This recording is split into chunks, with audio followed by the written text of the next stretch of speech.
Welcome to the podcast, Millennial Rolodex. Do you want to do it? You do it. Oh, the Millennial Rolodex intro. That's you, man. Like Yeah, I but just I'm such a fan, and I guess let me introduce myself, right? Because I feel like I'm just talking to you, and I feel like I spoke to you before in the past. I'm sorry. By the way, my name is Raul. I am one of Michael's beloved friends for many years. I want to say, wow, like when did you start Rockefeller Center? probably. So the bag, the cat's out of the bag. I work there. Oh, No, it's all right. It's all right. Dude, listen. Can I just say something? okay. If my problem becomes this podcast gets so popular, And you're stalked at yeah. at the center there. Bro, we started working together, 2013. 13. Yeah, So 13 years ago. yeah. That's insane. Yeah, and you were, and just to give off the to set you up a little bit, because that's really my job, and I kind of just threw it on your lap. Yeah. So that's funny. You were one of the first people that I met there and like became cool with there, and just from the beginning, bro, you are very much like one of the coolest people. We had like a simpatico. Yeah. Honestly, bro, I don't know what attracted me to you, but like I seen you there as like the young whippersnapper that came in. Because 2013, I was there from like '07, so I had like, a good 7-8 years That's crazy, dude. run already at it, and I just saw, I guess, like a younger version of me in a sense that I was like, yeah, this guy, he doesn't really know what he's doing. Let me put my arm around him and just show him the ropes, so that way he doesn't make the same mistakes I made. And yeah, between meeting you and your sister, bro, you guys were good people, bro. Real good people. And the coolest part, like, obviously we share a lot. I look at you obviously like a primo, like a brother, but like somebody who's like a little bit wiser in ways. Yeah. Just because maybe you're a couple years older. Yeah. And the car. Oh, that's awesome. Oh, I'm sorry. So. Full transparency. We'll figure out the name of the episode as we go along, but the car just shut off. We're doing a car cast. The car just shut Car off. cast. Car cast. Yeah. Oh, sorry about that. Hold on. Nah, keep it going. After. Is the outro music? This is the dude. These new. Well, you're starting. Hold on. We'll get to that. This is a new car for you, so you're starting to get to know things. Yeah. So I believe. So what happens is, since we're like sitting still, and I'm not buckled in, so the car after 10 minutes of sitting idle will turn off on itself. So I learned this the other day because I started watching features about these videos of this car, and let's say hypothetically my mother was here, whoever else was in the car, and I had to run to the store for whatever reason, it took me longer. It will shut off after 10 minutes, and on a hot. That's crazy. On a hot New York day, that wouldn't be ideal. So what I learned is that you have to actually keep the seatbelt locked up. Like if I keep the seatbelt locked in, which I might just do now so that we could keep this rolling. Yeah. But yeah, you got to keep the seatbelt locked in, and that way you can keep it rolling. Now, keep the car going. Now, Raul, is technology trying to kill us? Is that what's happening right here? Trying to smoke us out, bro? I think this is the cars leading us into the topics of what we talked about yesterday. It is. So I just would like to finish this up real quick before the car shut off and tried to kill us slowly. From the beginning, like you were one of the coolest people, and you were never like, when you said I was like new at the job, you were never judgmental. You were never like, I know everything. No. Here's everything you need to know. You're an idiot. Yeah. You're in general, I think, in all aspects of life, including work, you're a good teacher and like a mentor kind of figure for people. Yeah. Because bro, I do this to this day at the job. Mm-hmm. When I'm training people, I say, listen, and this is what you said to me. Listen, I'm not telling you what to do. Okay. I personally would do this, but you take it at your own risk. Yeah. And I say that to people all the time. And it's a perfect thing because you're not telling anybody what to do. Yeah, I think I kind of slightly evolved that to nowadays it'll be, I will give you what I would do at the situation and what the company says you should do in the situation. Yeah, that's good. So therefore you should know how it's supposed to be done. But then, rules are not broken but bendable. Yeah, You could move around this way and you could get it done without like overloading yourself or whatever the case is. I always tell people that what they want you to do is XYZ. However, ABC could still make it work. But just know that ABC is not the way. Yeah. XYZ is. Yeah. And that's how I do it now. And most people do XYZ. Oh, yeah. But ABC is what you should Well, be doing. because after a while, you kind of like, get to a point where it's like, you start thinking outside the box and you say, well, why do we have to go that way? If I have to get to point A this direction, who's to say I can't swing on the right side? You guys want me to swing around the left side, but I could go around the right and get the same results. Yeah. And that's what it is.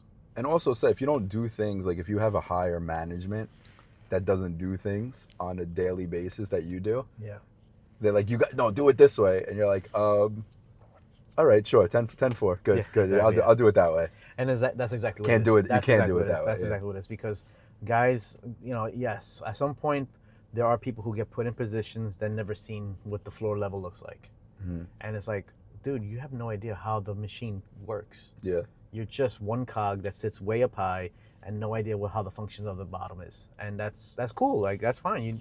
You got put there for a reason. You might know some things that I don't know. Whatever, fine. Whether it's finances or, higher points of security, whatever the case is, that's cool. But you have to understand. And I think that's one of my things that I tried when I was there with you to reach upwards, because I appreciated certain guys like Lance and yeah. So like these guys were like, they started from the bottom up, like Vlad, right? Mm-hmm. Oh yeah, man. Angeles was like a regular PO from the level the up. hardest worker, knows everything too. Yeah, exactly. And I feel like that's what it takes, right? Because I got into one situation with the CCO, no, with an control board guy, Davenport.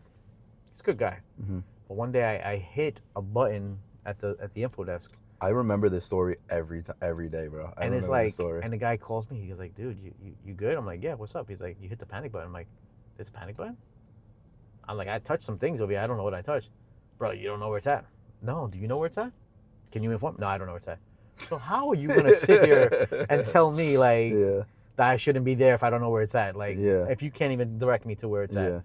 And that's my case in point. Is like, you should know how the lower level works and operates before you move up to the next level. I'm just sorry to say that's how it should be. Well, first of all, I agree with you, and that's the thing. A lot of people, I'm going to equate it to two things right now. A lot of people actually go to that level, mm-hmm.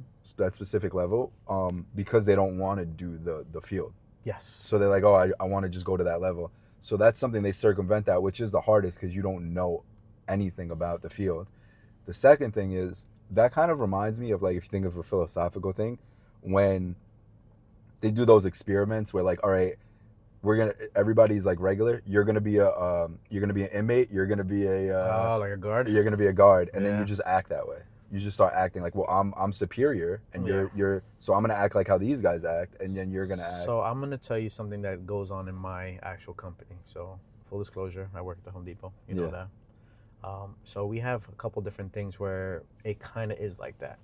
There's something called apron swap, right? So when I say apron swap, like, my apron says department supervisor on it. So you could be a regular associate looking to be a supervisor. So what we do is a legit an apron swap where I give you the keys to the castle in a sense, and you're the one that's gonna run the show. And I'm gonna be the one sitting back, and you got to give orders to me. Cool. Yeah. And that just gets you some type of assimilation of, like, what we're gonna go, like, how is this? Because everyone thinks that the grass is greener once you get to that level. It's like, all right, well, you don't really do much. I appear to not do much, right? That's what you perceive to see. But what really happens behind the scenes, it's like, I'm like the Wizard of Oz, bro. I'm pulling all these levers and all that. But you don't see that because the curtain's, like, closed. But then once they start noticing, oh, yeah, you do a lot. Like, yeah, you had to, like, be in my shoes to see what I do. So that's one thing that Home Depot does. Another thing is, for these guys that work on the executive side of Home Depot, once a quarter, they're forced to go into the stores. Cool. And I forgot what it's called. It's like an outreach program. They named it. I forgot the name of it. Inmate outreach program. Yeah. So that way they understand, because a lot of these people, they just sit behind the desk. Kind of like undercover boss, but they're not undercover. Yeah, exactly. But they're full on aproned up, and they're in the store, and they're working in the department. They're hand to hand for the whole day with customers and getting an idea of how it works. Yeah. Because they're on the other side where they probably pick up the phone call and, like, listen to these people's complaints or try to help somebody on an order, and it's like, well, yeah, he's like, yeah, we could do that. Just go to the store and take care of it. Like, bro, you send this shit show to us, like, and then we have to try to figure it out because y'all made the error. And now it's good to see that they're actually in the store. So now they have a better perspective of what we do on a day to day and what they send us from the outside. Like, oh yeah, just go to the store. They'll take care of you there. Like, no, like y'all had the problem from the beginning. Y'all got to figure it out. But well, you know what that reminds me of though too, man. It's like, it's funny every time we talk. I'm like, you say something, and then it sparks me, and then I say so. I feel like that's our general conversation. Yeah, that's our banter. We can have that back and forth. That's why we're so. I think that's why we have such a fruitful relationship. Side note: I don't appreciate. There's a lot of seagulls in this parking lot, and I don't appreciate how ghetto they're looking at my car right now. Yeah. They look like they're about to start something. That one got a gold chain. I just seen fly by. Dude, so what that kind of reminds me of is like an empathetic thing. Like people, I've just noticed this in the world so much. Like we need to go back to feeling empathy for people. Meaning, like, all right, let me put myself. Yeah. This is how I mean it. I'm not saying this is the definition. How is this person's life going right now? Yeah. And instead of me being like, well, this is your job, get it done, kind of thing. Be like, all right, well, how could this be hard for you? Let's try to work it out, especially if you're a boss. Yeah, and you're 100% right, because that's kind of like my teaching when I teach, like especially the customer service desk, because the customer service desk is the one that takes all these people's aggravations and they're just having a bad day, and it's cool. Like I understand that, and I always tell them, put yourselves in their shoes, right? Think about it like you're this person redoing your home, and you have this timeline in your mind that you want to get things done, but because you missed a delivery or they sent the wrong product, and now they're getting pushing back their stuff. You got to think of it in their shoes, and they're not technically frustrated at you per se. They're just frustrated with the brand in the sense that we're the ones that we're supposed to stand behind everything. Like we stand behind your delivery date, we stand behind the product that we sent to you, we stand behind all that. But because there is no one person that says I am the Home Depot, like no, we all collectively are, and therefore we have to kind of like eat a little shit. That's exactly what I tell them. You got to eat a little shit, but at the end of the day, once they see that you're trying to work for them, their demeanor will change, and they're like, oh, you know what? Like you're not the bad guy. Exactly. Yeah. And that's what it really comes down to. Because the moment you want to fight fire with fire, you're not gonna have no results, no positive results at least. Yeah. And that's like so funny that you say that, because the more I noticed this several times, because my job is very customer service. Our job is very customer service too. Yeah. And as many times as people come with you so hot and so fiery, when you just stay calm, cool, collected, typically they phase themselves out, and they're like, I know it's not your fault. I'm sorry that I was acting this way. Yeah. Several times that's happened where I'll be like, all right, let's try to figure it out. And they're like, but like 8 other people were trying to tell me this and this and this. And then we get to the resolution, and they're like, I'm sorry, that wasn't nice. Like, I'm just having a long day. And that's sometimes you have to like professionally check them in a sense, right? Because if you're coming at me hot and I'm like talking to you with a calm, cool voice, cool. But if you continue to run hot, like, all right, you got to take it down. Yeah. Because we're not going to get nowhere if you're going to stay this way. Yeah. You get level-headed with me, and we'll figure this out. And that usually works, because once they realize, oh shit, I am like at 100 right now, and you're only like at 10, let me come down to at least 40. Yeah, dude. I'm gonna still stay. I'm gonna stay a little hot, but not all the way. Dude, I'm staying activated. Yeah. I'm totally activated right now, but I'll bring it down a little for you, dude. All right? For you. Let me ask you this though. Let me ask you a question. That's one of your. That's another one that I learned from you. Catchphrase. Dude, I say it all the time now because of you, bro. Since knowing you. You know, it's funny. I never realized that until a coworker of mine. Preface: Raul has this saying that he said since I knew him. And it's such a catchy saying, and I use it all the time without even realizing. Go ahead, this is it. Yeah, so for an old coworker of mine, well, we're still good friends. He's like a mentor of mine. He actually got me to where I was at and continues to help me out, even though we're not in the same building no more. He always and I'm like, hey, what? Let me ask you a question? I'm like, oh man. He goes, dude, I hear it all the time from him. I'm like, I never realized that I say it. And then I heard it from him, and then I think you mentioned it before to me, and I started dying laughing. And it's like, I never realized it, but yeah, I do catch myself. And that's, like I tell you, my girl calls it like toddler brain. I have toddler brain, because I'm always questioning like everything. And not in a bad way. Like I don't question authority, but I like to know what is the inner workings. Like what makes this clock move? Like, why do the gears move in the direction they move? And that's just always something that I always like kind of dissect at everything. It could be tech, it could be, a policy of a business or whatever. And it's just like, but why? Why do you do it that way? You know? And it's just something that has always been in my head. It's funny because I'm actually very well, that's why we're very similar. We're cool because I do the same thing. And if something is wrong, I can't just be like, all right, that's cool. That's it. That's the answer. I have to be like, no, I'm not. I can't vibe with that, right? So you say, let me ask you a question. So that's funny. Like whenever I have something to ask you, I say, let me ask you a question. Yeah. The question that I was going to ask you originally was, do you think a lot of it, because where I work is a lot of like corporate America. It's like pretty much the heart of corporate America, of course, of the hearts. Yeah, definitely. Do you think, and you're dealing with a different type of culture. Mm-hmm.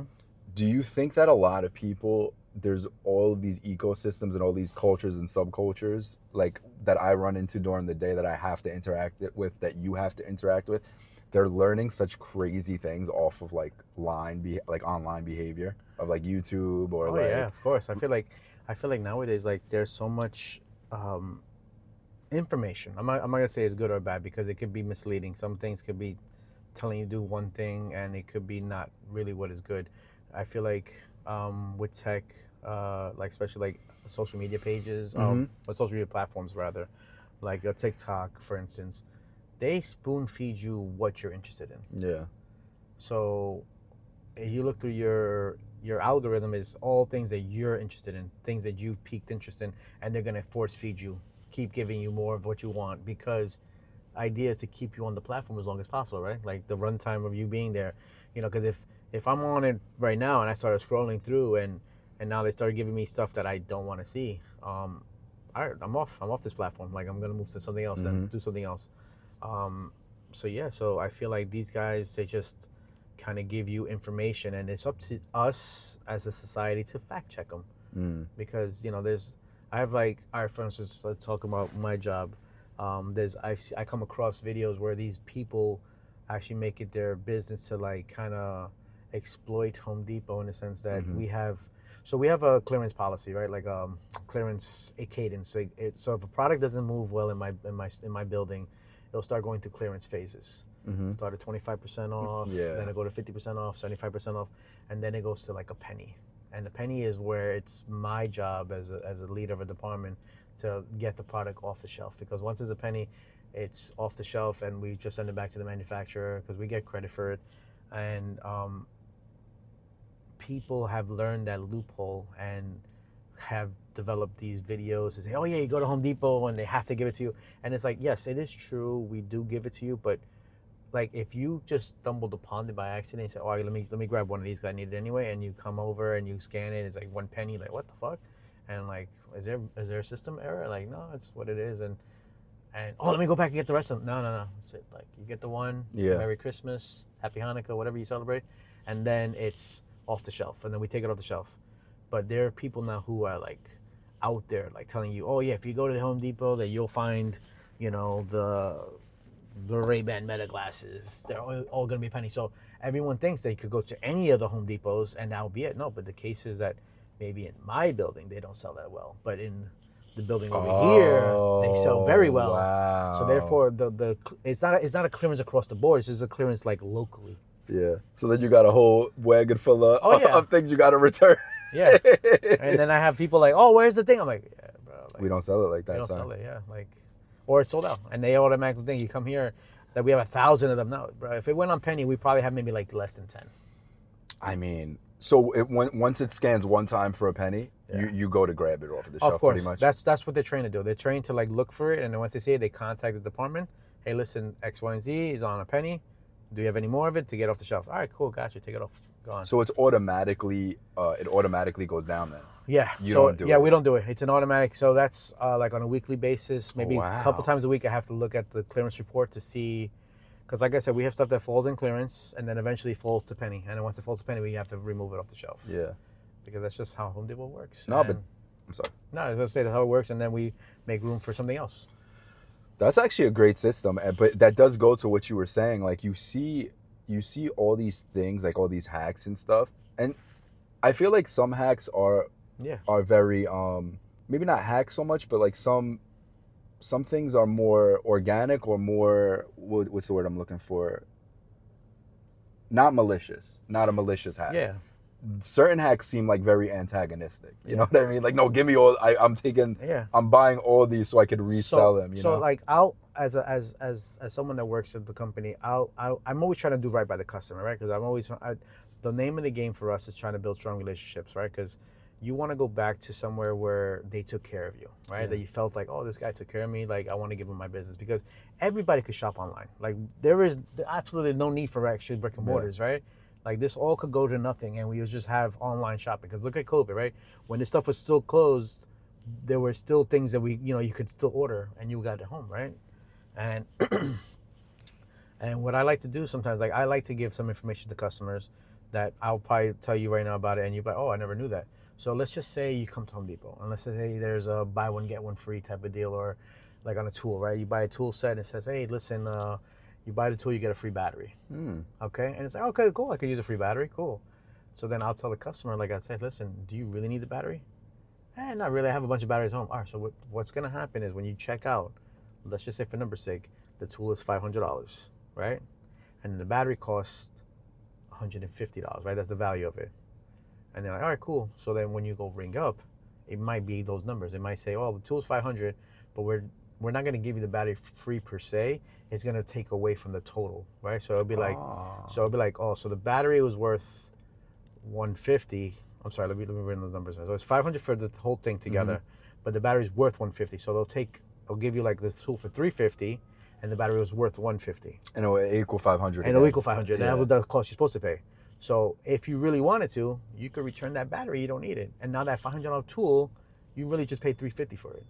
You return it, you get back your $150, and now you just bought the tool that's worth $500 for $350. Oh, wow. Okay. So that's what I try to tell the customers, because that's not malicious, right? No. You're doing the right thing. You're going by the system in a sense, right? And so going back to it, like we said again, about like the rules are set, but you could finagle with them. You can play with them a little bit, and as long as you're not breaking them per se, but you can still maneuver them the way that was better for you, the best way to do it for you. So that's what I tell customers all the time. Like, and also, that's not something that you would know if you went online either. Exactly. So therefore, that's one of the things I try to tell some customers, because I try to tell all the customers, really, if they're really buying something that do you need that? Because technically, if you bought it right now and returned this part of it, you're going to get this for like X amount of money. Yeah. Which will save you, because it's already in their mind, they coming in, oh, that's a good deal already. Yeah. Oh, now I just made it better. Well, you know what's crazy that you just said that, and that just again, it reminds me. You ignite my brain, Raul. I would love to come to you, because I hate getting screwed, but I hate when people are trying to screw me. Yeah. Not getting screwed, like if it's organically screwed, or an organic folk. Yeah. But like orchestrated, I don't like it. Like, it reminds me. I went to, this was like not. It might have been this car, my car that I have. This is the third one that I got at Nissan. I have a Nissan. This is the third lease, but this one's leased to own. Now I'm owning this. Owning it? Okay. I'm financing it, but that's a whole nother story. With after I leased it, I went in there and I was like, just give me the car. I don't want to get any in a new car. Another lease, yeah. But when I originally went in, there was this young guy. He was cool. He was very professional. I think he just started there. He was one of the car salesmen. He started there from another. He was doing something, another sales job, and he did that, and then he went to cars, right? And you could tell because he didn't have like a slimy car guy kind of thing, right? So he was like, hey, what's up, guy? Like, me and my dad went, he was talking to us, and he's like, yeah, let's get you in a new car. Like, and he was so nice and personable. And I'm like, yeah, I want to get in a new car. Like, let's just make the best deal. I've been with you for 2 other cars. Okay. Right? Yeah. So he's like, yeah, cool. He was a regular guy, a regular cool guy. So I end up getting in the car. Like, I got in the new car. Everything was all set. The numbers were all crunched. And he was like, all right. I was like, oh yeah, by the way, like, I'm in the new car already. Right? I was like, oh, I went over a couple miles in the mileage or whatever. Yeah. Which, in my mind, I'm getting in a brand new car. You want me in a brand new car? Is a couple miles, a couple $100 a big deal for you? If anything, like, then don't give me the car and I'll just go somewhere else that they won't care and I'll pay you $100, right? Mm-hmm. Like that kind of concept. Yeah, of course. So he was so nice. He was cool. I saw him go up to his manager, his boss, and his boss was screaming at him because he didn't get the extra whatever $100 out of me. for the thing. So he came over and he's like, I just got work into by my boss, but it's all right. I'm covering that anyway, so it's fine. But it's like in my mind, you Raul, him being like the personable guy who's like, oh, you know, just trying to get that relationship.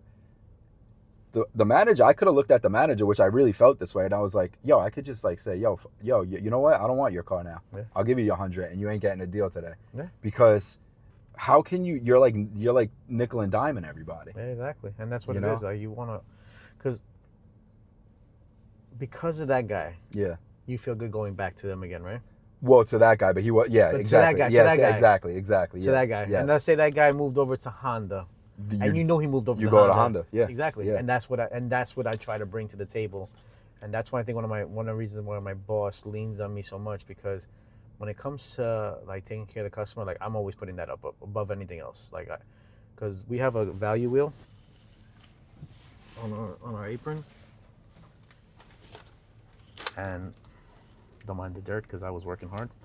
But guy's rubbing dirt out of himself in the park. Yeah, it's the garden season. I'm in the garden. That's awesome, bro. So excellent customer service, creating shareholder value, entrepreneurial spirit, taking care of our people, respect all people, doing the right thing, building strong relationships. Yeah, and giving back. My boss tells me every day, as long as I operate within this, I can do no wrong. That's awesome. And I agree with that, right? Because first and foremost, this is number one. I take care of this all the time.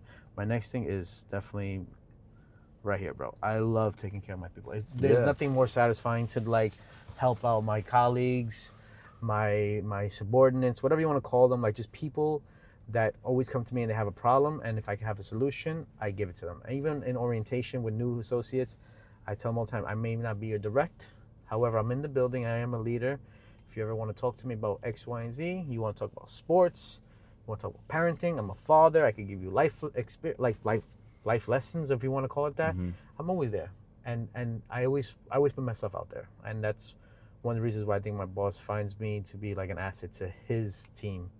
Because just recently we had an issue with a customer who felt, I guess, like racially profiled by a manager, an assistant store manager, and he was on fire, bro. Oh, you know, she treated me like this, that, and I had money, and I'm like, all right, I hear you, man. So, you know, I got him to calm down. We talked about it, and really, Mike, like, what the complaint was that he went to another building to buy some motor oil that was on clearance there. He thought we had the same price, and I told him, and he knew that. And once I explained the same thing, I explained to you about the clearance, say, oh, okay, I understand that. And she could easily have said that to me, but she didn't. She made me feel like I was like a piece of garbage. Yeah. And I was like, that's crazy. And I apologize for that. And he goes, I was with my family, my wife, and I felt emasculated. I'm like, I apologize for that. Well, on top of that, I will take care of you. Come back into this building, come see me, and I'll take care of you. And my boss gave me the green light. He wrote on a piece of paper because he was sitting next to me. He didn't want to. So my boss is, I love his way of like doing things because he is the store manager. So he's top of the food chain of the building. Of the building, the building. There's plenty of people above him outside the building. Yes, but in the building, he's the top dog. So the way he operates is, let me sit by you and you navigate yourself through the situation. And if you cannot get yourself out of it, then we'll kick it up to the next level, which would be him. Mm-hmm. But he gives me the room to like navigate myself through it. And he just wrote in a piece of paper. We'll give him we'll mark him down like whatever he wants to buy up to $100. And it's like, all right, cool. So I read that. Listen, come back, see me. Whatever you're looking to do, I'll take off money. I'll give you up to $100 off. Just come in and check us out. And I apologize for and his whole attitude, even before I even offered him money, just me apologize, listening to him. Yeah. I guess just validating that he's a human in a sense. Yeah. Went a long way. And then when I just offered the discount, he was like over the moon.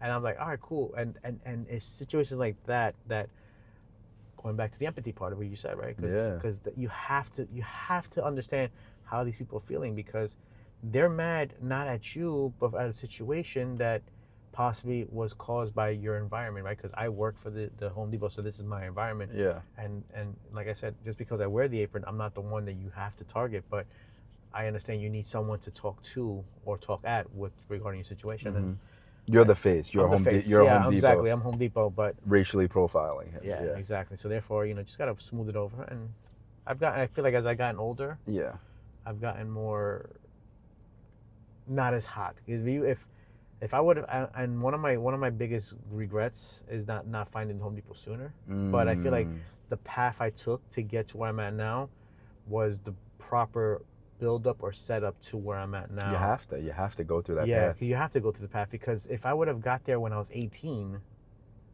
I could have possibly been fired by 20. Like, it's not the same thing. It's not the same thing going there even if you went there a day before or a day after. It's not the same. That path. So yeah, so therefore I feel like everything happened for the reason, and I feel like life is like that too. Period, bro. Like, we crossed paths for a reason. Like, it wasn't just, oh, I just met this kid and now we became friends. Like, no, like I feel like we came across and there's a reason, and everything happens for a reason. Like even my girl. I met my girlfriend back in early June of 2025.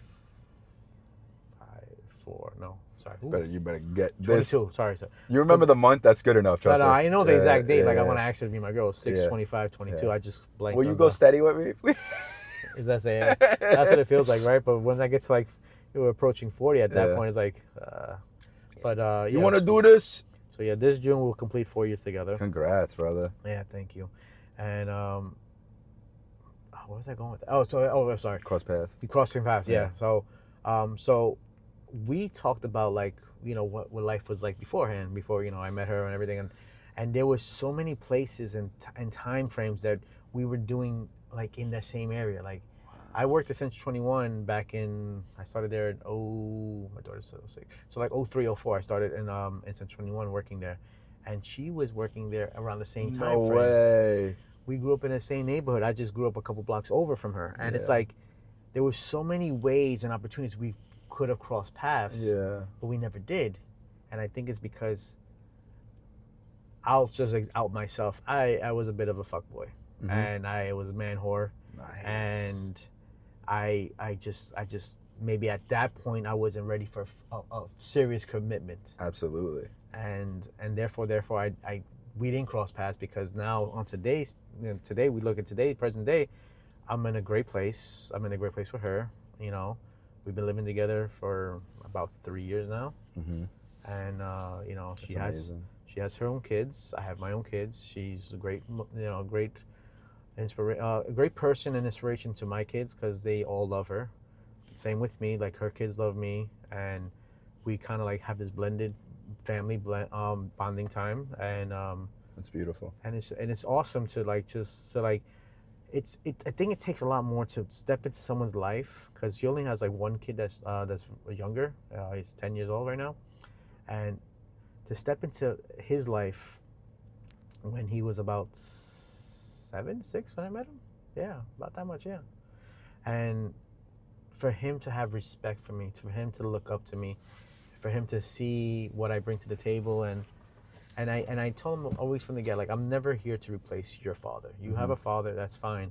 I'm just trying to show you what I've learned, what I've seen. Same like going back to before. It's like I could show you what you should do, and this is what I would do. That's you. That's how you are. That's how it is. And I tell them all the time, like, listen, I think you should do that. However, if you want to continue down that way, that's on you. Because I'm a big believer that you need to have those moments where you have egg in your face. Oh. And you fell down and you realize, why did I fall down for? Because I could tell you, Mike, walk down 10 paces, make a sharp right, 10 more paces, make a sharp left, and continue down for 30 more feet. And you're like, why do I have to do this? And then, boom, you fell. Yep. And it's like, well, I told you to go this and that, but it's on you. And it's my parenting style. Like, I tell my kids all the time, like, work for the future, right? Like, I tell them, I bust my ass with my body, and I want them to bust their ass with their mind. Because people, I think that work with their mind get paid way more. So I tell them all the time, figure it out, right? Work smarter, not harder, kind of thing. Exactly. So, like, my daughter right now is in college. I have a 20-year-old now. God bless, bro. Crazy. Wow. I have a 17-year-old boy who doesn't know what to do with life. And I told him, listen, bro. I'm a 35-year-old boy who doesn't know what to do with life, so he's right. Yeah, so I told him, I go, listen, I tell you, want to live in New York? Yeah, I want to stay in New York. Okay, cool. Because I don't want to stay in New York. I tell you, Mike, I want to get out of here. I love this city. Pin that conversation. All right. Pin that com. So you want to live in here? Yeah. Okay, cool. Do you want to lock up bad guys? No. Do you want to run into burning buildings? No. Do you want to sling garbage cans around? No. Okay. So what I would tell you to do, look into the trades. Me personally, if I was your age, knowing what I know today, I would go into like a trade. Me personally, I can't handle the smell of shit, so plumbing is out for me. Mm-hmm. Yeah. But you have Electric. Yeah. So like electrical. I can see you being an electrician too. Electrical is what I would be all over. Maybe with maybe elevator mechanic like our boy Rick. Oh, Ricky. Yeah. Which by the way, I spoke to him yesterday. How is it? He's doing good. We're supposed to meet up like 2 weeks from now. Oh, nice, man. You set the date. You locked the date. Yeah, May good, 1st. Good. May 1st. Good. We're going to have lunch nice. in the city. Maybe we could link up, 3 of us. I would love that, bro. I've been supposed to link up with him too for like both of you guys. You're my boys for the longest, bro. Yeah, definitely. Let me know. So I told him we're doing this. He's like, awesome, bro. Like let me know. And I was like, yeah, well, I'm gonna keep him posted. But yeah, that's our day. We'll see if I could finagle you into the mixture. Yeah, man. I'm a finagler. Yeah. Finagle me, man. Fondle me, finagle me, whatever. So yeah, we'll put that in there. Yeah. But yeah, so like an elevator mechanic, like him, you were saying. Yeah, like that. Yeah, just to stay with the stay with the trade, man, because I feel like AI and the birth of technology right now, like people who are doing like coding and cybersecurity, like I feel like those jobs are a little bit like kind of getting outsourced to AI. Mm-hmm. So you really can't outsource hands-on trades. Absolutely, yeah. And that's why I told my son, I'm like, listen, you gotta get yourself together. So I'm hoping that I'm cracking through it. But sometimes, with kids, they did, yeah, and they just do their own thing anyway, which I understand because I once upon a time felt like him. I was just like him. Mm-hmm. And you could tell me till you're blue in the face that the sky's blue. And I'm like, I don't know. I see like green in it, bro. Like, you sure it's all blue? There's some white there for sure. Yeah. Gray too. So it's like, I'm always the one that as much as you could give me the life lessons at the younger age, I was like, let me skid my knee. Yeah. Let me bust an elbow up. Like let me do myself until I learned that I think you're right. I don't think I should have went that route. But you have to though, and that goes to what you said too, because like it's funny. I see my dad all the time. My dad looks at me, bro. I'm like a fucking, you know me. You know me, so you know me. I'm like, I'm 2 sheets to the wind, bro. 3 sheets to the wind. I'm just like, whatever, man. Like I'm not. My how I look at life, how I look at this world, like what we're doing here and stuff. Outlook, yeah. I don't understand a lot of what our society does and our culture does. You know what I mean? In terms of like a mass group of things, Yeah. I could only say how like I live my life, And it's funny because people say, Mike, you don't do overtime, you don't do this, you don't do that. And I've been saying this the last couple weeks actually, which is like something like, it, but you're in your mind, you birth the way to say it, like after years of doing it, right? So it's like, listen, I work and I keep my life costs down. Like that's really what it is. I don't and that's what, do a lot of things. And that's what it really comes down to. Because like, they say like the more money you make, the more like, more money, more problems, right? Yeah. And that's really what comes to, because you could easily like, look at people that live outside the country, right? People who live in Santo Domingo, PR, Haiti, like all these places, like they don't make tons of money, but they live a happy life. Yeah. Because they're not caught up with, social media saying, oh yeah, you should live and get yourself a Ferrari, a Lamborghini. Like, who says, you know? And I feel like that's where the younger generation is gonna fail, because they're looking through the lens of somebody else who is living that life, and it's like, you say that that's the standard, but that's not the standard. Like, as long as you're happy, that's what it really should come down to. Like. Well, when we went to Italy last year, quality of life was the first and foremost thing. Making money was secondary. You just do that so you could live your life. Yeah.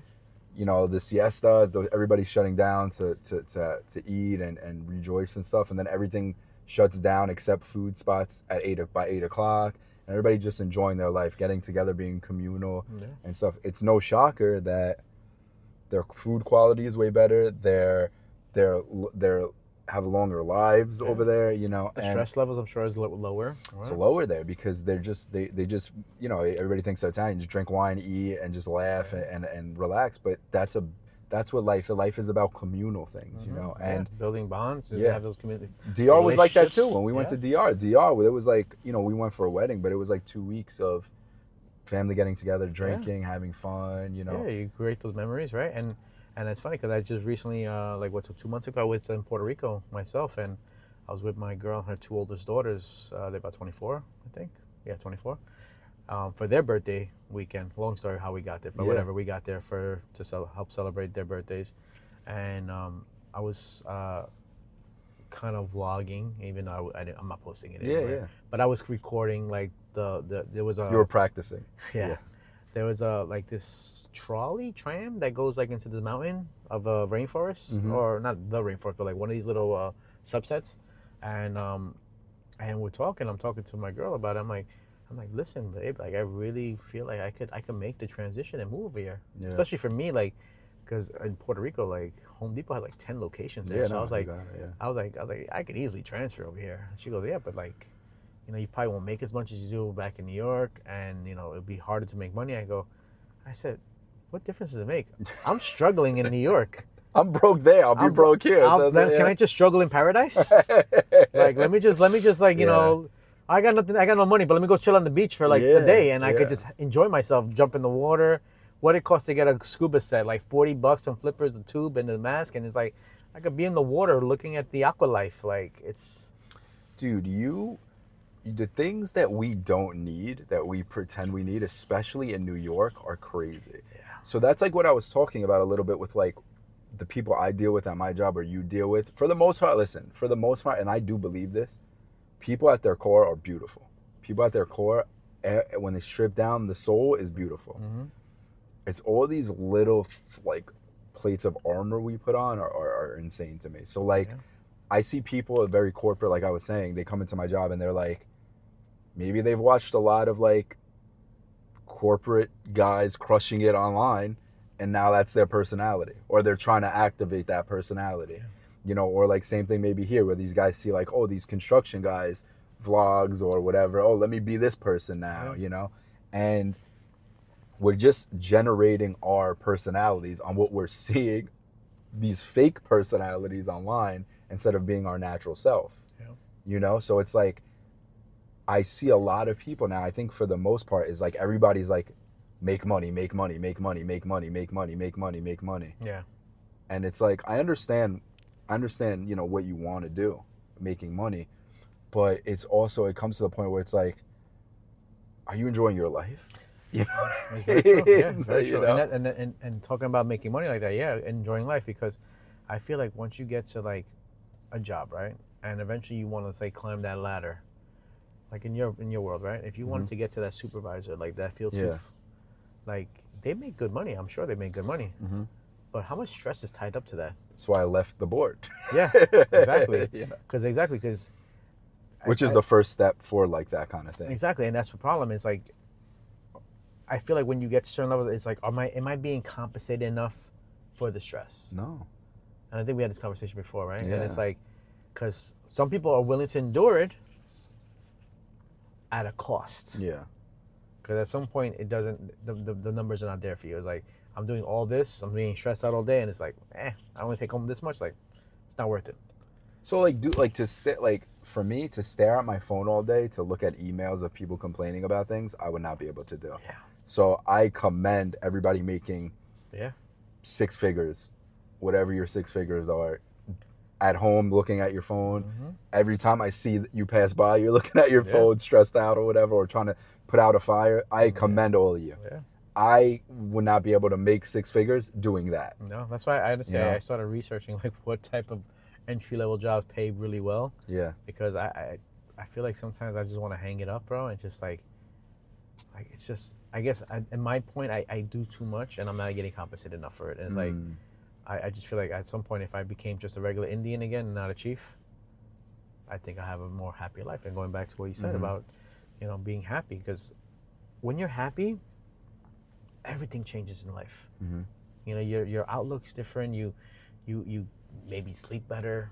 You know, like, 100% usually. You know, like a bunch of stuff just changes about you just being genuinely happy, and that's what it is, man. Just be happy. I think that's just the name of it all. Just being happy, so that way you could actually just enjoy life. Because I ain't gonna hold you, bro. Today I am 41, going on 42 years of age, and I feel better in my 40s because what I know about like learning my limits of what to do, what not to do, how push hard, how to pull back, and I feel like at this point in my life I'm happier. And it's if I would have known what I known in my 20s, I would have changed everything. But you got to live through things to like understand it. Yeah. You can't, that's what we were talking about. You can't even know that stuff. Like, you have to go through all these gifts, essentially, all these gifts of hardship and getting knocked down and going through things in life. And that's why, like, you're saying that, I'm like, yeah, you're like a shaman monk right now. You're like a shamanic monk. Because it's like, it is, dude. It's very chill. It's funny because when you're saying that, I originally, when I was talking about my dad, like how he gives me advice and stuff like that, or he says things and he looks at me, he's like, he always ends with this same thing. You know, I tell everybody I got great kids. You know, you don't ask me for no money. You don't ask me for nothing. Like, you're happy. As long as you're happy, like, that's all I care about. Yeah. You know, and you know, we used to drive into work together a lot because we used to work like around it and drive home at night. And he would play Steve Harvey. He loves like the Steve Harvey show on Sirius. Okay. In the morning he would have like his show.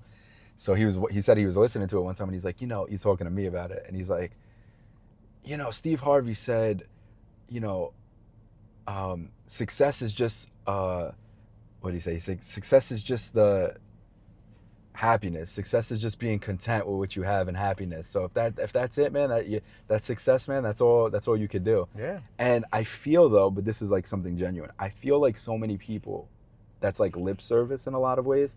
Like, oh, success is just a peace of mind. That's what it was. Success is a peace of mind. Okay. That's what I was trying to find. Success is a peace of mind, but so many people don't have a peace of mind actually, and have a peace of mind because I make $1 million, or I have this, or I have this, or I have this. When they look at me and I'm like, yeah, I got a peace of mind and I have not this stuff that you know, people look at, like, it's like hard to fathom. Yeah, I think. Because everyone's keeping up with the Joneses. Like, there's no need, you know. For years, Mike, I splurged on myself to buy this car, but for years, like you said, 2013 when you started over there, that's when I bought that Pilot, bro. I bought that Pilot in 2013. It was an 05 at the time. Yeah. And it lasted up until this past March, last month, and that's when I got rid of it. And I could have easily gotten something brand new from a long time ago, but I put different things in perspective and priorities, right? Like, I prioritize certain things. Like, I have kids, and taking care of them outweighs the car note and this and that. But now that they're a little bit more older, and they're like, my daughter works a part-time job, so she don't only hit me up for money. Yeah. You know, so it's like, all right, now I have the opportunity to give myself something decent. But this is practical too, bro. This is not like this is like a dad family car, bro. Right? It's not like a 2-seater fucking Maserati. Bro. Yo, you know what's weird? I was literally about to say Maserati. Oh yeah, that you just said that linked up, bro. Right That's here, funny. Right here. I was like, I was gonna say, like, yo, you're gonna get like a Maserati, bro, a little sports car, man. Yeah, you know, exactly. You got a practical car that you need, that's brand new. Because also, like, this is another thing. Everybody, you know, we do things and then we're like, oh, how are we perceived as people to other people that know us, bro? If everybody talks shit about you, that has nothing to do with you. Yeah. This is a practical car, bro. You need a car, well, it's right? Funny you say that because Cat Williams was a big guy on talking like hate, right? Yeah. If you're a hater, if you're being hated on, that means you're doing something right. Yeah. Because someone is like, oh, I'm jealous of this guy. He has that, and I don't like him for that reason. Cool. The moment you don't have haters no more, it's like, what am I doing wrong? What am I doing wrong? Yeah. Yeah, you know. Well, that thing is like this. It's like, bro, like, even your closest friends are haters. You know what I mean? Like, and I'm not saying that they are. Yeah. I'm not saying they are. I'm not saying like anything, but like, I've noticed that in this, like, especially like in this culture now, like in our world, it's like, anytime something happens to somebody, like, people love it. Yeah. You know what I mean? Like, at our job, like the drama. It's like, yo, did you hear this? Did you hear this? Listen, I'm first and foremost, I'll say if somebody did something, if I think something was wrong or right, I just say how I feel, you know? Yeah. But you could tell there are people that like thrive off of wrong things happening to people. You know, like bad things happening to people, you know, like people losing their jobs or this or that, you know, and it's like, that's people that like, you're like, some people are close to people and they're like, yeah, good for them or whatever. Like the empathy, it's the empathy thing again, you know? So it's like, you know, if you have haters, you know, but you're living your, bro, especially you live your life, bro. I'm trying to now. And it's like, it was a struggle being a young father. I had my daughter at 21. Dang, man. And it was a struggle because before 30, I already had 3 kids. 27, I had 3 kids already. Yeah, dude. And it was a struggle. You're a kid. Yeah. I definitely am. My mind is, I feel like up here, I'm like 17, Mike. I know, dude. I know. The body tells me something different. I'm a 90-year-old. Yeah, I come out the bed, like click, clack, clack, clack, clack, like, what the hell's going on here? I'm a 90-year-old Vietnamese, man. Yo, you want to hear something funny, by the way? I don't mean to cut you off. No, go ahead. You asked me about stats the other day of like the podcast, right? Okay. So I didn't look. Once again, I blow with the wind. I look at the stats sometimes I don't. Like I'll just check like what's going on with it. Yeah. So I haven't looked in like 2 weeks. Like when you asked me that, I haven't looked in like 2 weeks to see what the thing was. Okay. So I was telling my lady that about like, oh yeah, no, you asked me whatever, and I was like, you know, and I said like, oh, it does good, you know, blah blah blah, and she's like, yo, there was a big spike the other day. You're like biggest one, and so like this podcast, I always say this is very organic. Yeah. I don't advertise it anywhere. Like you have social media. If you want to advertise, like, oh, I was on an episode, you could do that. If you don't, you know, I mean, whatever. I have, but I don't use it like that. Yeah, whatever the case is. But I don't even have social media. But I'll tell you this though, it leads into what you're telling me right now. I was hanging out with a friend of mine last night, and we went to go and have something to eat after work. And then I'm like, all right, bro, let me let you go because I gotta get up early. I'm gonna meet a friend of mine to do I haven't seen him in a while, but he podcasts and he wants to do a podcast with me, so I'm coming on. Oh yeah, what's the name of the podcast? I told him, looked it up. Oh, I think this is it. He showed me. I'm like, yeah. And I look at your splash page, whatever you want to call it, on Spotify, and I'm like, yeah. And I just kind of like swipe through, and dude, you have a lot of episodes already up. Yeah. Yeah. And I never realized. And we talk so frequently, and I'm like, has it been this many already? Yeah, dude. I just, that's the thing about it. It's like, this is why I say to everybody, like when I like to motivate people in this way, naturally, right? Like I just do my thing. And when I say motivate, I just say, do what you love to do. Not like, well, I'm sorry. No, good. That leads into something I heard. Do what you love to do. Like I do this, bro. Do you remember, I had like 5 variations of shows that I had. I had like the French Press, I had Random Thought Tuesday, I had all that stuff when I had social media. I put it on Instagram and stuff. And so like and now I have this show. Like what I try to do is I try to show people like this idiot right here, if this guy could just talk shit once a week at least on a podcast by himself, you could do anything. You could do it. And it doesn't matter how much likes it gets, how much views it gets. You just need to incorporate your voice into the world. You need to echo it out so that the vibrations of the world, your vibration, you're vibrating out and you're giving somebody some like your natural organic love and your passion out there, you know? And don't worry about, you know, the numbers or this or that. That's why I do it. So like, it's funny because you said like, oh, I want to do a podcast. You were saying it. And then you look at me and you're like, oh, this guy does like this many podcasts. Like he doesn't even, it's not even anything crazy because it's not crazy. I had another friend that I work with and he's like, yo, I was trying to do a podcast with one of my friends about anime, but he's started to like flake on it. So like, I'm thinking about doing it the way you're doing it, you know, just like run and gun, like by myself. If I have a guest, because I know people are busy, like you're a busy man, you know, all that stuff. So that's what I say. So if I could inspire people in that way, being myself, just doing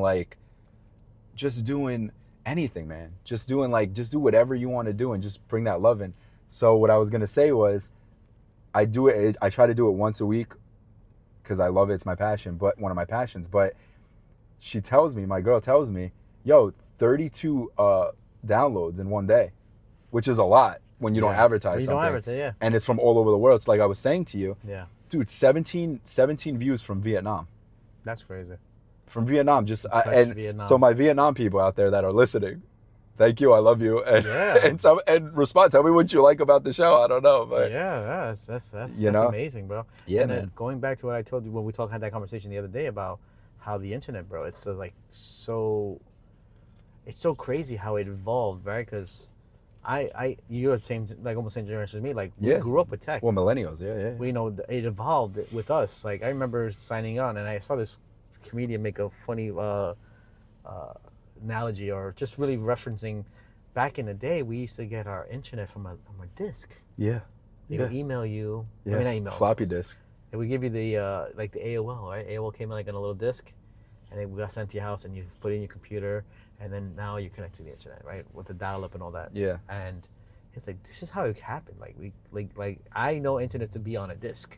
Yeah. But now it has blown up to the where it's at right now, and yeah. knowing that you have reached that far, it's just mind blowing.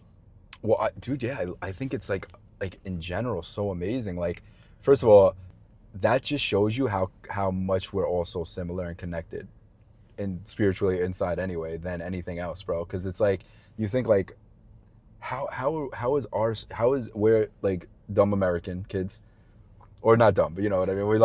We're silly Americans, you know what I mean. And then somebody who's like just on the other side of the world, bro. Like, so, like I had there was like a view in Ethiopia. Like people just click it because we're all connected. You know what I mean? And so like, dude, you know, I think it's amazing people find the podcast, because honestly, like I listened to one podcast. Yeah. And that's the only thing I listened to until you started coming out with your stuff, and I like listened to your thing when I could listen to it. But then we voice note each other, so I feel like I get like podcasts like behind the scenes. You do, yeah. Because I send you voice notes too. We send each other voice notes, so it's like what was on the podcast and what was on the voice. So I love recapping and like giving you my insight of what you said about it. And listen to what you think about it. It's awesome. But yeah, bro, that's awesome that you went that you go to those lengths now. You're out there, like, because if, let's say hypothetically, like without the internet, you had to do this, right? It would be like on a short broadband, or short, what do they call it, short radio. Yeah. Like a radio, like a actual live radio show which you only would touch like AM, like I would hit like hit whatever, and you only touch like an X amount of mile radius, and then that'll be it. Like and now with the birth of the internet, like the way it is, how it developed so strongly, like now you could like spin the whole globe. Like it's just crazy, and it could do it in seconds. Well, dude, like it's also too like, so me and you we vibe with each other and we're connected, right? Like our personalities naturally are like, we're friends, obviously. So think about this, man. Like if you're naturally yourself, that's why I just try to be as naturally myself as possible. It is harder because you're recording yourself. So like to get into that zone is like, all right, let me get into a comfortable enough zone where I am myself.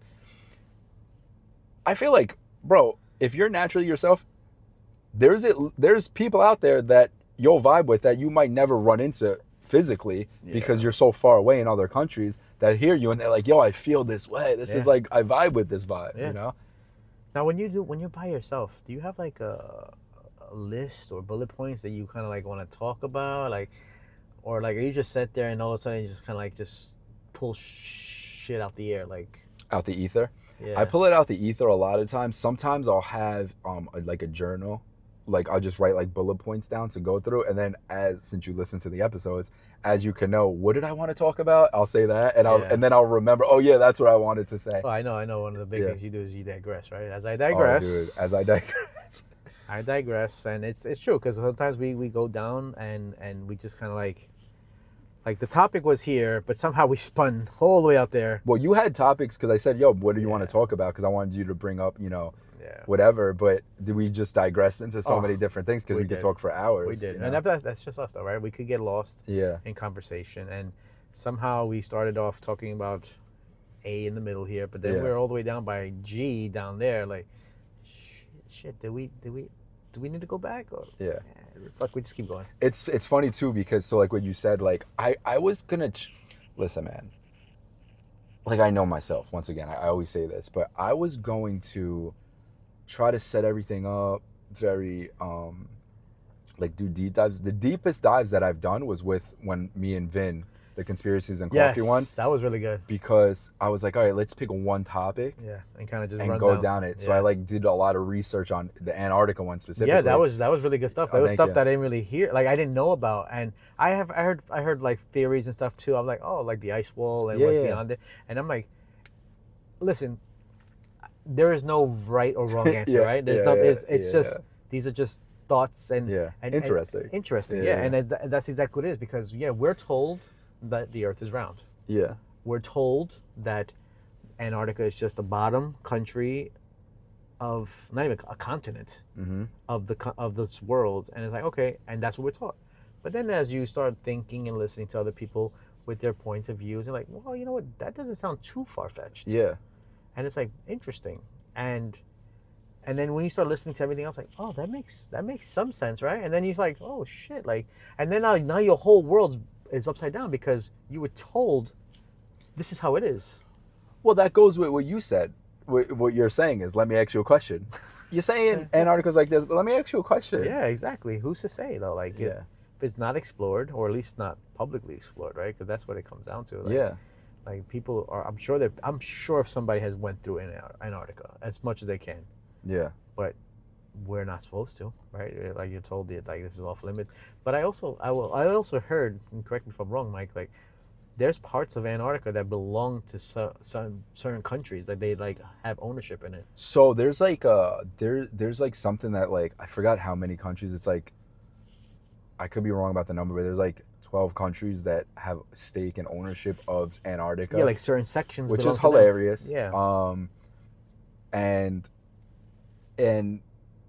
that's why I would have to do more research now into that because there's so many different aspects to go down. That's why I just kind of did the one that I went down. Yeah. But I loved it though. Oh, thank you, man. I appreciate it. I loved the alien thing because I'm sorry to say, I can't believe that we are the highest form or highest intelligent of life living on this planet. I don't buy it. Yeah. Dude, I mean, that's one of obviously I love conspiracies because I love mysteries and stuff, like I said, but the alien thing, bro, it's like I listen to so many people talk about it, and like doctors, like people who are really studying like phenomenon. And my thing of it is this, man. I think we've gotten so smart as a culture that we think we know everything. Yes. Because we're so smart. When reality is, and so we've lost a lot of magic in the world. A lot of real magical, mystical stuff in the world that's there. We kind of like, that's not real. We're practical. Yeah. And so when there's a guy walking directly at the car, you kind of stop. Yeah. He doesn't even see we're here. Hey, guy. Yeah. I know. So close to the car. So we've gotten so far away from the mystical, magical aspect that I think now we're starting to all realize, like, and I put UFOs into it, paranormal activity, like paranormal things into it, go like whatever these things are. I think we're starting to realize, like, wait, this world is not just black and white anymore. Like we hit like this weird thing where we're like, oh, everything is practical, whatever. You know, we go to the store, we go home, we go to work, and now we're kind of seeing our culture and our society like shift. Like, there's a lot of weird shit happening in the world. Yeah, bro. You know? I mean, like, go back to like the like ancient like Egypt time. Right? Oh, dude. Like how did they build those structures with the tools they had then? And meanwhile, we have structures that are built today with the technology the way it is. The materials are way better, but we need to do maintenance on them. Yeah. They start falling apart. Like, how is that? And these like pyramids are still standing. Yeah. Well, I'll tell you how. Because we didn't do it. Because we didn't do it with the tools. Spoiler alert. Yeah. It's funny that you said that because me and Vin, touched on it. We touched on it, but we were driving. We went to a family birthday party, so we were talking to my nephew Enzo. He was in the back. He's so smart. How old is he now? 11. Dude, he's so smart, and he's like, he knows like every like. We were talking about a Venus flytrap one time, and he's like, actually, you know why they closed? Because 2 and then 3. And we're like, all right, nerd, loser, science boy. But he's really smart. So us three were talking about like, how long would it take for New York, like buildings to not be there if we didn't maintain them? It's like 100 years, bro. Yeah, it's like not. It's not a lot of years. Actually, I seen this show. It might have been an actual documentary. It was something called like what if humans weren't around, something like that, like and pretty much what it was, they were saying like it gave you the phases like like from like, you know, after like 10 days of humans not being around, like power plants will start like shutting down because it took a human to like actually like, for instance, it was like the dam, like water dams, like Hoover Dam. like the dams, like the water had to pass through the spin the Yeah. turbines, and eventually there's like I guess like barnacles or stuff that grows organically that will clog up the area, and eventually that will stop free flowing on itself, and then you start losing this, and then you start losing that, and then eventually the animals like come out from like the woods and actually habitate the inward land, and then eventually structure starts falling. I believe they said but like New York City, like those big structures like Rockefeller Center, Empire State Building, Chrysler Building. I think after like 70 years, 80 years, because no one's maintaining them, they're rusting up. Yeah, everything. And they start. And the windows break, and then the elements come inside, like the rain and stuff, water damage, all that stuff. And then you start deteriorating from the inside out, and it will fall. And I think you're right, Mike. I think it goes about 100 years, and we kind of go back to just full greenery. Yeah, yeah. And the biggest thing, I mean, it kind of sounds like the rainforest, right? And how the rain and the Brazilian, like the rainforest over there. How they say there was like an ancient civilization there before. Yeah. It was a big rainforest, so or like during it. The biggest thing that they said was like the Hoover Dam would last for like 10,000 years because how we made it. Oh yeah. It's like a man-made like structure that could last for. So yeah, I know. Like I forgot. Yeah, they were talking about like the turbines. Some places like where like they would have to like keep up with it because they have to go out and clean it every so often. Yeah. But think about that, bro. Think about like we're gone in 10,000 years, and an ancient like our civilization. Because I don't know, if you want to go into a little conspiracy, where I kind of think it's very interesting. I don't know if there's like another civilization that's like around us somewhere that's coexisting, but they're like way advanced, like a breakaway civilization they call them. That's more advanced, like the Atlantis guys. Okay. Like that they broke away, right? So they call them the Atlantis. They broke away for argument's sake. I don't know if our civilization has been going through catastrophes like throughout hundreds of thousands, maybe millions of years. Yeah. And every single time this civilization leaves, and then when the devastation is done, they come back and they teach new people new things. Yeah, you're right. You know what I mean? Because there's so many different, like the ancient Native Americans say, oh, there was this Quetzalcoatl. There was this guy who came in from the sky, came down, taught us all this stuff, and then left all over the world. Well, like I told you before, like I think I talked to you about the Mars thing, how I feel like we're the Martians. Yeah. You know, that I think as us as a society, I think we maybe once upon a time inhabited Mars and we kind of ran into shit because look at some of the characteristics of the planet. Like it's darker out there. So like us as humans, right? Like you go outside on a bright sunny day, can you like stay in the sun, like looking at the sun? Not at all. No. So we have to wear shades, you know, to like can't look at direct sunlight. And in Mars, it was a little bit darker. So it's kind of like meant for us. And I think we spoke about that. Like there's like traces like something like nuclear, like nuclear fallout. Yeah. So it's possible. The theory is that we went through like a world war, in a sense, and we just nuked each other out, and we just kind of like, I guess some of us just kind of relocated each other to what is Earth now, and I think that we may be the Martians here. Well, there's a place on Mars. Where remember that you heard about the face of Mars? You've heard about that, where it looks like there's a face on Mars. Okay. So there's a whole area of Mars where there's like a lot of weird anomalies that we don't go and just like look at. Oh, okay. I think you said it's like looks like broken structures. Broken structures over there, and then there was a guy, a remote viewer. You heard the remote viewing thing the CIA did? So they had a bunch of people that had like psychic abilities and stuff, and this was actually, I forgot the name of it. Oh man, I think it's Project Stargate. I think that's what it is. But it's a bunch of people had these things where they like. We all have this ability, by the way. It's just we all have it in different levels. This is what they say. I think it's the CIA that did this. It's funny you said that. I think it's like, you ever heard that saying that I think we only use 10% of our brain? Yeah. I think that's what it is, because the ones that actually use more could do way more. Dude, we have so much. We have so much that we could do, I think, and that's why I think we were so advanced back in the day. And that's why I think like. Are you thinking we're like being throttled? Like we're like kind of like capped, governed? Like a car has a governor on it, so that way you can't go past certain points? Well, I'll tell you this right now, just side note. I think that when we don't use it, we lose it. No, when we don't, a little in a sense of when we don't use it, bro. Our consciousness is so unique, and our spirit is so unique. This is my view.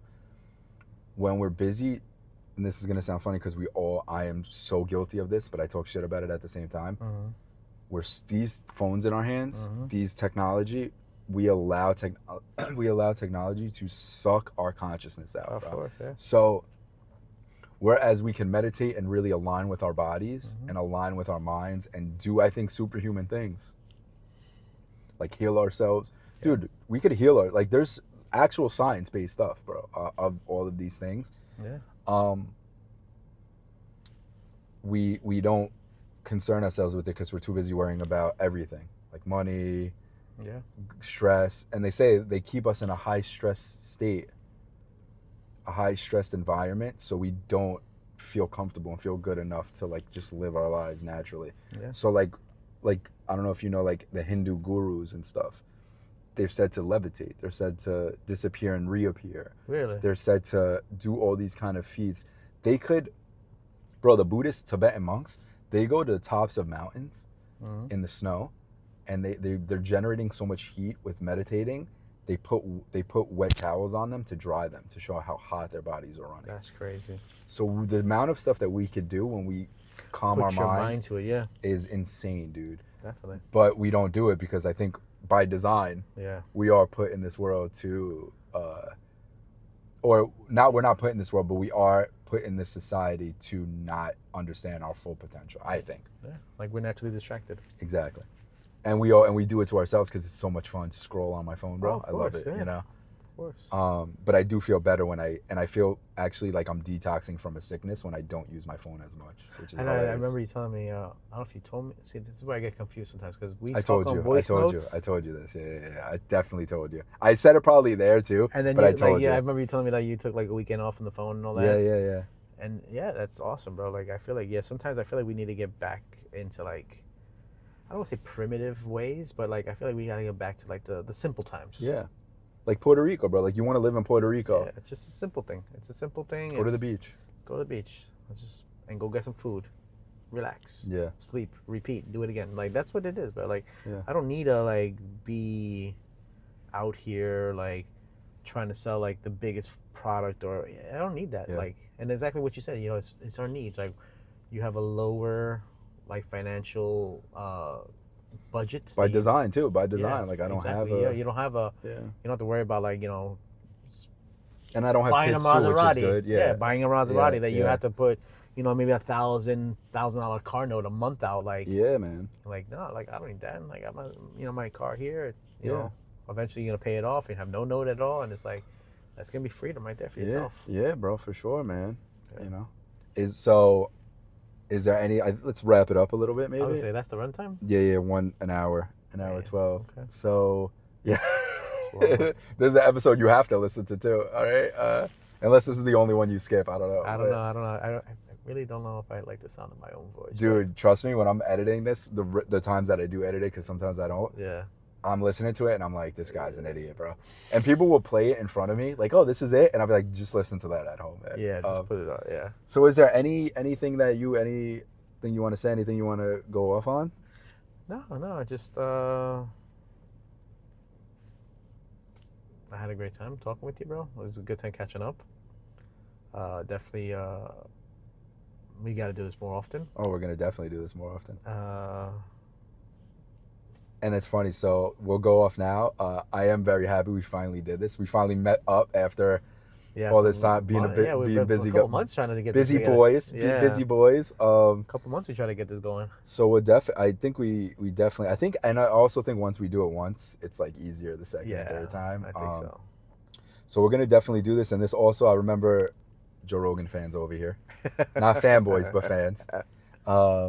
You have to always preface that. When you're a guy, you have to preface, I don't love everything he says, but you know, you have to do that, honestly. It's hysterical. But I remember he said like one of the reasons why he does it is he gets to hang out with his friends when he does it. So yeah, honestly, I think that's a great thing. this would be a good excuse, bro. Yeah. Listen, So if it can make a buck, why not? yeah. So I love you, bro. Thank you guys for listening, and have a Thank great you. day. Have a good day.